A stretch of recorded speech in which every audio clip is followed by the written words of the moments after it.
General Eisenhower is shown looking at the wet prints, his face grim under the dim light of the war room. This single reconnaissance photos just changed the landing coordinates for thousands of troops. A technical chart shows the before and after of the forest map. The before shows a clear path. The after is a death trap. The pilot's impossible run has just saved an estimated 10,000 lives. Miller is shown sitting on the wing of his plane, drinking a cup of tea, with shaking hands. He doesn't know the impact of his photos yet. He only knows that his Spitfire is full of holes, and he is still alive. Back at the German headquarters, the confusion is palpable as they realize their ghost front might have been haunted. They don't know the Allies have the photos, but they feel the eyes of the RAF still lingering over them. A close-up of the film grain shows the microscopic detail of a tank hatch left open. This is the ultimate proof of the reconnaissance photo revealing planned success. Hook.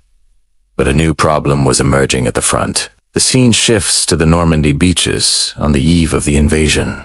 The water choppy and dark. The photos revealed the tanks, but now the Allies had to figure out how to bypass them without alerting the Germans that the secret was out. Commandos are shown in the shadows, using the aerial photos to navigate the terrain in total darkness. The photos act as a god's eye view, allowing them to slip between the hidden panzer pick. A map animation shows the Allied left hook maneuver, designed specifically around the intel gathered by the Spitfire. The strategy shifts from a direct assault to a surgical bypass. The sound of heavy artillery begins to roll in the distance as the sun rises on June 6th.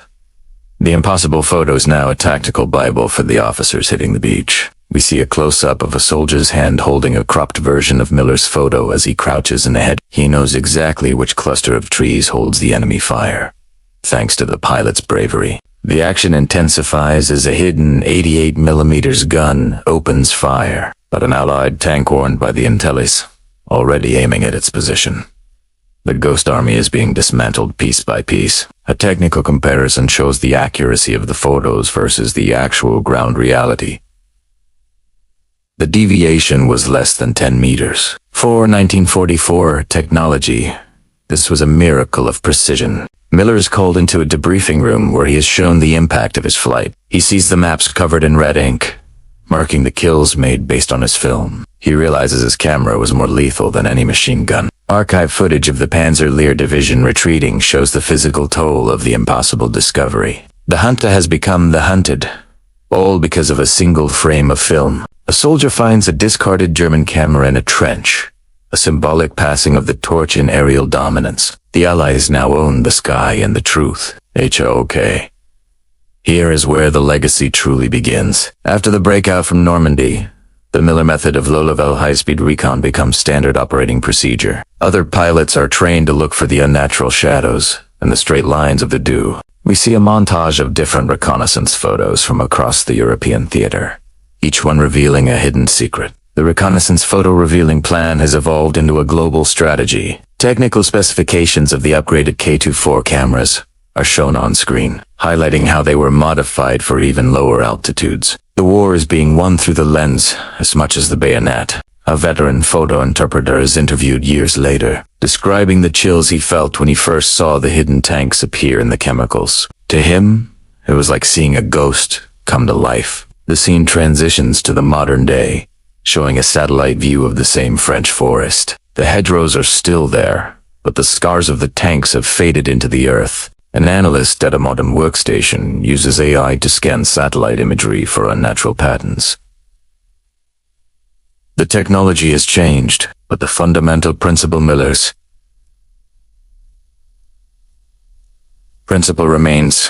exactly the same.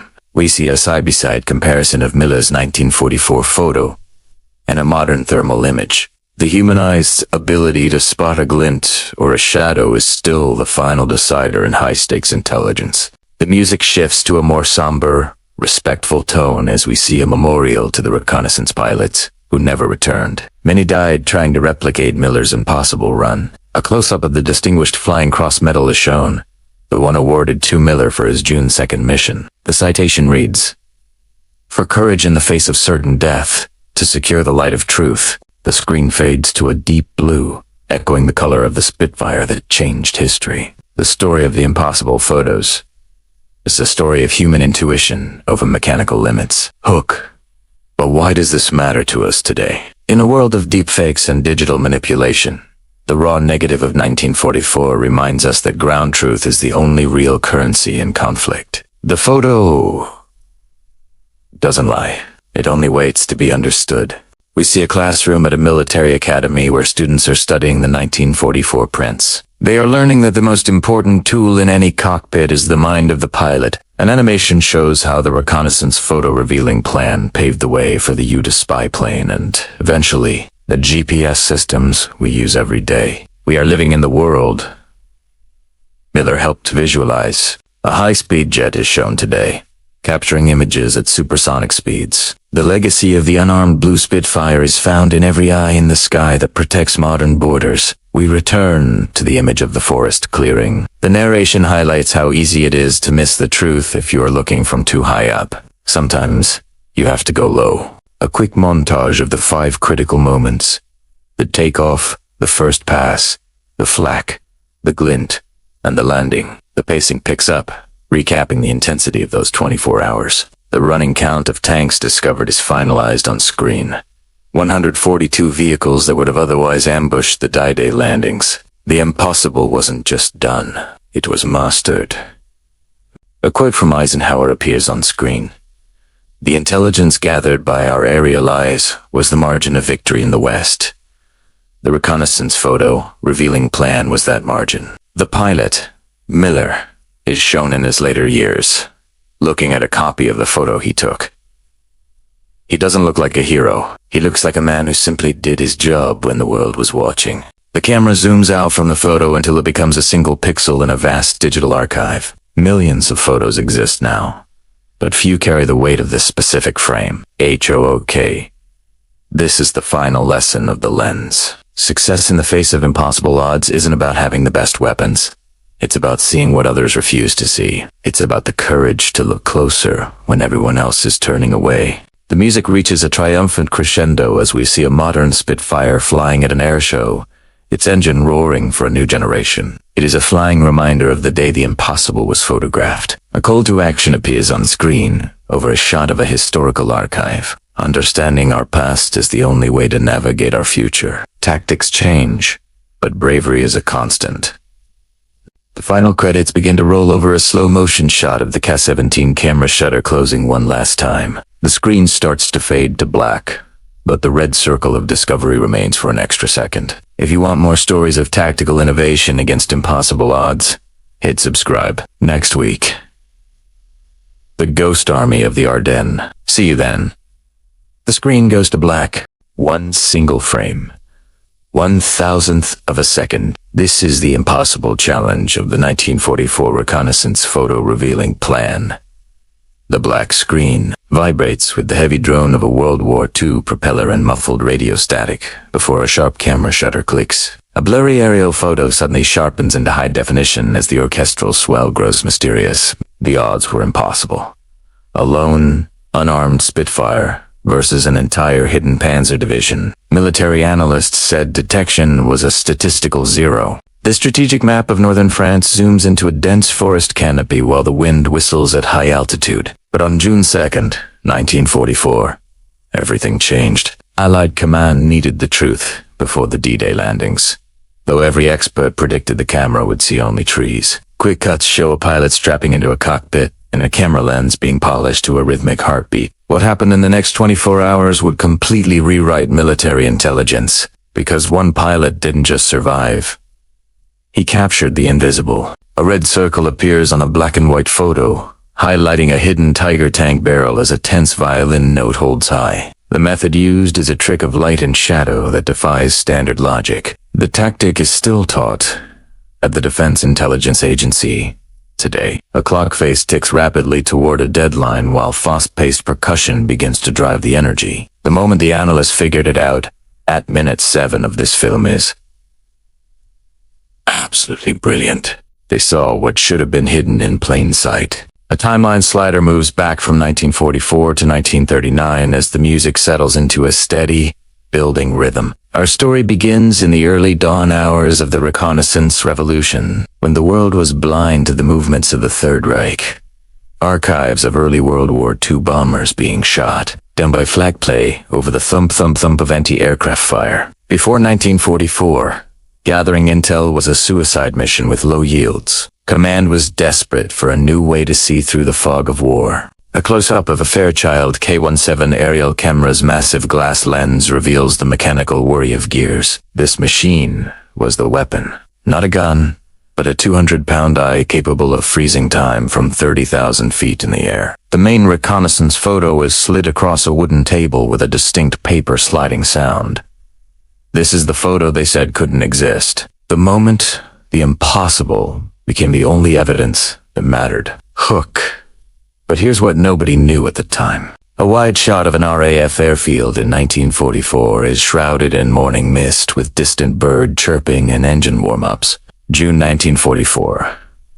The Allied forces are massed on the English coast, waiting for the signal to launch the largest invasion in human history. Maps of Fortress Europe show dense German fortifications along the coast.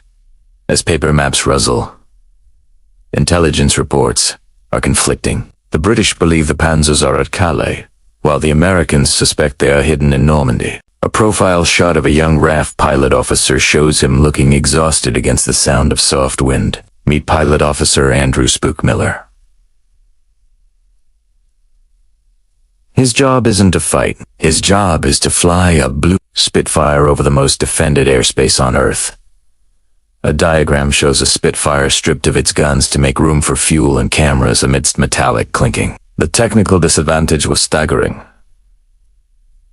To get the speed required, the plane carried zero ammunition. If a Messerschmitt caught him, he was dead. High-altitude footage shows clouds stretching toward the horizon to a high-pitched engine whine. Conventional wisdom said no pilot could fly low enough to see under the forest canopy without being shredded by 20 millimeters flak fire. A German general points at a map of a dense forest while low, guttural German dialogue plays in the background. The German plan was simple.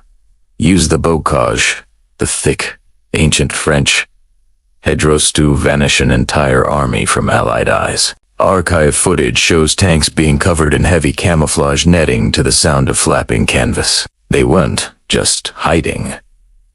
They were creating a ghost front.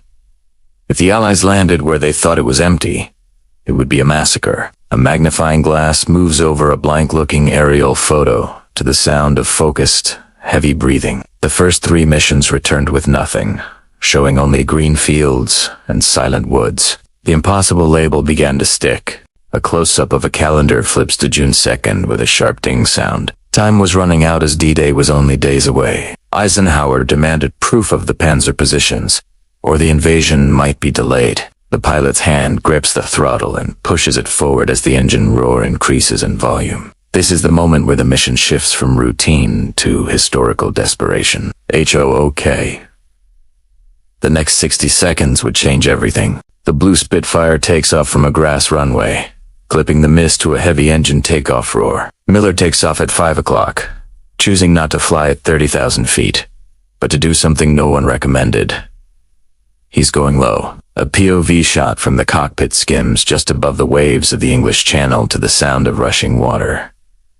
He crosses the coast at 50 feet. At this altitude, radar can't see him. But every German with a rifle can. It's a high-speed gamble. An animation shows the Spitfire's flight path weaving through valley floors, with sharp whoosh sounds as he passes terrain. He reaches the target zone, the fortifications, where the trees are a wall of green. To the naked eye, there is nothing. From a side view of the plane, the camera ports under the fuselage click rapidly in a mechanical rhythm. He discovers the key insight. He doesn't need to see the tanks. He needs to see the unnatural shadow they left behind. A technical diagram of light hitting trees versus metal holes plays to a soft electronic ping for focus. Innovation occurs in the heat of the moment as Miller notices that the dew on the grass is disturbed in perfectly straight, parallel lines. A close-up of tank tracks in the mud is visible from a low-angle flyover with a heavy mud-sloshing sound. Those are track marks, leading into a dense thicket that looks untouched from above. He circles back for a second. More dangerous pass. Tracer fire streaks past the cockpit window to the sharp zip and pop of nearby gunfire. The Germans realize he's there and the silent woods erupt in flak. He's flying through a corridor of lead, holding the plane steady for the camera. An interior cockpit shot shows the pilot sweating, eyes darting to the sound of heavy, panicked breathing. Vibration is the enemy. If the plane shakes, the photo is a blur. If the photo is a blur, the mission is a failure. He pulls back on the stick. The camera lens captures a flash of light reflecting off a glass windshield hidden in the trees to a high-pitched glint sound. They're a reflection from a German officer's staff car. He captures the frame at 400 miles per hour. That's one down. 5 more to go. The Spitfire banks hard away from an explosion as a loud boom of a flak shell echoes. The pilot pushes the airframe to its structural limit to escape the kill zone. H-O-O-K. This is where it gets really interesting. High-speed footage shows the Spitfire pulling 6 gigaseconds as it clears the tree line. The pilot's face distorted by the force. He isn't finished yet. The film in the camera needs more context to prove the scale of the hidden army. A map overlay appears over the aerial view, marking the points where the camera shutter clicked. Miller realizes the tracks aren't just for one tank, but for an entire regiment. He dives back down into the fire for a wider panoramic shot. German soldiers are shown scrambling to unmask their 88mm guns to a chaotic background of shouting and metallic clanking. They know the plane's camera is more dangerous than a bomb. If those photos get back to London, their ambush is ruined. A close-up of the Spitfire's wing shows bullet holes appearing as if by magic to the sound of pinging metal. Miller feels the aircraft shudder, but he keeps the nose level. The reconnaissance photo revealing plan depends on this specific 5-second run. The camera mechanism roars loudly, sucking in feet of film per second as the pilot screams through the forest clearing. He sees the camouflage nets through his side window, huge sprawling shapes that don't belong in nature. An animation highlights the negative space in the trees where the tanks are parked. The pilot is literally painting the enemy's position with his flight path. He is the brush, and the film is the canvas. A perspective shift shows the German commander looking up in fury as the blue ghost vanishes over the horizon. He orders an immediate relocation, but it's too late. The light has already hit the silver, halide on the film. Miller crosses back over the coast, his fuel gauge dancing on the E mark to a coughing engine sound. He has the data, but he has to make it across 80 miles of cold water with a damaged cooling system. Smoke begins to trail from the Spitfire's engine as it limps across the English Channel. The pilot talks to his plane, urging it to stay in the air just long enough to reach the runway. Every second is a mile closer to the truth. The wheels of the Spitfire touch down on the grass with a screech and a bounce as the music reaches a temporary plateau. Ground crews rush toward the steaming aircraft. Hook! Wait until you see what the developers found! Technicians sprint to the plane, frantically unscrewing the camera bay doors as steam hisses from the engine. They carry the film canisters like they're made of gold, heading straight for the darkroom. Inside the red-lit darkroom, the smell of chemicals as thick as film is dipped into the developing trays. The silence is heavy, broken only by the rhythmic sloshing of the liquid. The first images begin to ghost onto the paper. A photo interpreter leans in close, a cigarette dangling from his mouth, as he uses a stereoscope to see in 3D. At first, he sees nothing but trees. Then, he adjusts the focus, and the impossible reveals itself. Under the stereoscope, the trees seem to lift away, revealing the geometric shapes of tiger tanks. The running count begins. 1, 5, 20. An entire Panzer-Lehr division is sitting right in the path of the 101st Airborne. A red telephone rings loudly on a desk. A hand picks it up immediately. The message is short. We found them. The woods are full of steel. The intelligence is rushed to the Supreme Allied Commander's headquarters.